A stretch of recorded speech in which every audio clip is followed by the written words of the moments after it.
Hello. Today I want to take a little time to share a little information on grief.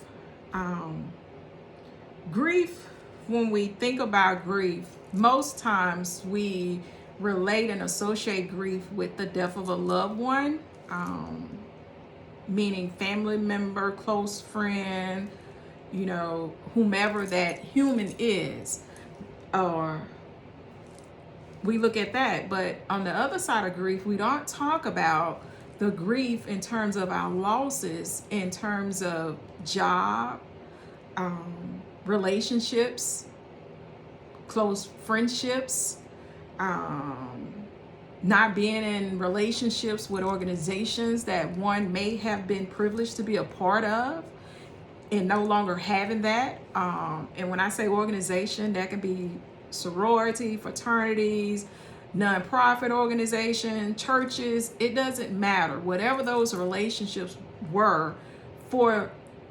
whomever, if it was close and it was tight and it was one that was a sense of belonging to, and you no longer have that again, that's a great loss. And the many layers of grief look different on each person. Nobody shows up and walk in grief the same, and no one is going to feel the impact of grief the same. Nobody, absolutely nobody, regardless of the closeness in terms of the intimate level of those relationships, nobody is going to feel it the same. Nobody is going to process it the same. Nobody is going to look at it the same. And when we talk about grief, there's, depending on who research you're looking at, there are 7 stages of grief. And then you look at somebody else's research, there's 5 stages of grief. And in between, you're looking at 5 or 7, it's going to be like a yo-yo, up and down. Then it may balance out. Then it may go back up and down again. And we don't know. For each person, we don't know. But what I have witnessed is sometimes we as human, we tend to place a timetable on when we or another person is to stop grieving. And that's just not fair to the person that's in their state of loss. Nor can we question the how and the why of the impact on that particular person, because there's so much that comes into that relationship with that person or that organization that they're no longer a part of or no longer in relationship with. That's why that grief impacts us all differently. I know when we're talking about the 5 stages of grief, we're looking at denial, anger, bargaining, depression, and acceptance. But then when we look over at the 7 stages, we're looking at the shock and the denial. And they like integrated. This can't be happening. No, that's not true. Ain't no way. My sister, my brother, no, it just can't be them. Or I know they didn't just terminate me, and I've been gave 20 or 30 years in this job, investing all of my time. It's no way. Pain and guilt. You working through all of this, and you feeling the pain emotionally and physically, and sometimes financially, right? Because sometimes if we bury a loved one, they didn't have life insurance, that's a whole nother level of pain. Because now we have to figure out how we're going to finance this loss. But at the same time, we're not even able to grieve because we're trying to collect the funds to even bury the loved one. So there are so many layers that come to a loss. And it looks, you'll never hear me say it, less, is grief look different on all of us. And there's so many types of grief.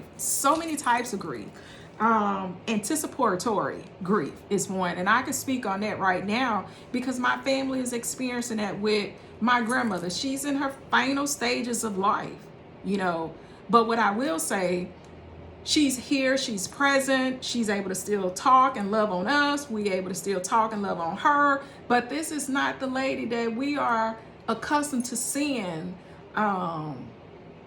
moving about, going about how she chooses to.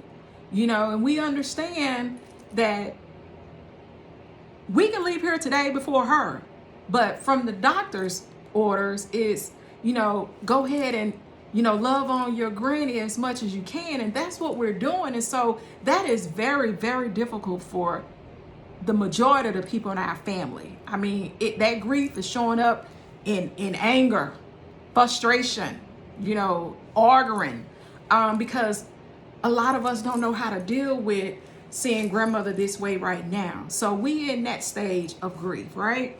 Then we have delayed grief, we have complicated grief, we have disenfranchised grief, chronic grief, cumulative grief. That's when you grieve in multiple losses on top of losses, and you hadn't even had time to grieve through the first loss, but then you get another one on top. And when we talk about mass grief, that's another grief too. Then we have distorted grief, and let's not mention the collective grief. When the whole nation see the death of someone, you could very well just been lost your family member and you still grieving through that, but then you have to witness, for example, George Floyd. There's a whole nother level of grief. That's a collective grief. So it's so many different types of grief that a lot of us have not been privileged to understand, to be able to unpack. But what I do want to share in this moment with all the viewers and the listeners, be patient with people that are experiencing whatever loss that is. Be mindful of it. It's not going to look like what you think grief should look like and how you walked in the grief for you, for whomever, whatever that was for you. Because that intimate relationship with that person, that relationship, that organization, it's not going to be the same as it was for you with somebody else that have a very, very close-knit relationship with whatever or whoever that was, that they're no longer with or in relationship with. So, let's be mindful when a person is not responding to your texts, not responding to your phone calls, or not able to accept invitations. And when the person probably would usually respond or would usually call you back within that day, but then we respond and just, it's a LOL. I called you and now you making it about you and not asking the question, hey, what's going on? But then when we, making it about us and not checking in with the people who we say we really care about when they going through whatever grief that is for them, and we charging them with, you being dismissive of me, and that's so far from the truth. People are going through grief in a different way. COVID-19 has been a process of grief for a great deal of people. And nobody wake up and it's like, oh, well, it's over, go back to life. No, we still have to live with the people who were not present on this earth with us anymore. We still have to look at people who we once used to be in a relationship with, maybe go on with relationships with other people. That stuff is hurtful for people who are processing in their grief or no longer being in relationships with organizations that they used to be in relationship with. And, these people don't even acknowledge them anymore, don't even speak. Those are grief. Those are losses, and it impact people emotional being, their physical being, their mental well-being, and believe it or not, it impact them financially too. Because people are going to take on something to cope through whatever that pain that they're dealing with. They're going to find some way of coping. I just pray that however we decide to cope, let's make it be a way of being safe, healthy, and legal. Not just for ourselves as we go through, but also for the people that are connected to us, because whatever we do, it impacts the people around us. So if you're experiencing grief, regardless of what level it is, and it's hard on you right now, reach out to your support system. If you don't have that,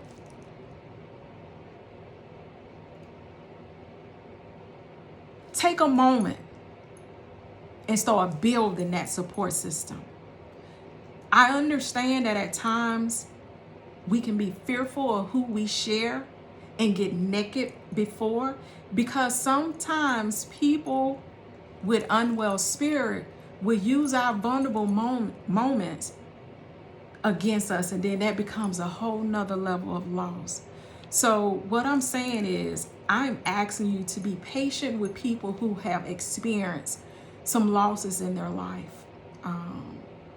Be there a loved one, relationship, a job. Be patient with them. Give them permission to grieve in their way. Just let them know that you're there. Whenever they're willing to come back around, let them feel comfortable coming back around and not feeling as if they abandoned you when they're the ones that are grieving. Take some time to figure out what you may be grieving in your life. It may not be the death of a loved one right now. It may be a close relationship that you're no longer in relationship with that person anymore. It may be a job. It may be the relationship with your children. Regardless of what that relationship is, unpack it and ask yourself, why am I feeling this way? What is it that I'm feeling? How can I help myself? And then what can help look like for me if I reach out to other people? And I just pray that whoever you decide, or whoever I decide to reach out to, that they're open and available without biases and judgment. Because believe it or not, we're going into the season where a great deal of people start feeling a sense of loneliness, that they don't belong, and we start seeing a whole lot of self-harming, suicide attempts, suicide ideation. So let's start practicing from a preventative measure and getting in front of these things when we know people have lost a loved one, they've lost relationships, they've lost their job. Stay in connection with them. Give them space to grieve in their way. Some people still grieving in the death of someone that's been gone 2 years, but they grieving in their way. Just make sure that you see them where they still healthy, that they're doing things that's healthy and that's safe and legal for them. Check in on them. Listen to their words that they're expressing. Make sure that you are a safe space for someone that's grieving. And sometimes, if not most times, some people are afraid to share their losses because of the attacks and the hurt that come from them sharing when they're weak. But this is what God's word says, Matthew 5:4. Blessed are those who mourn, for they are comforted.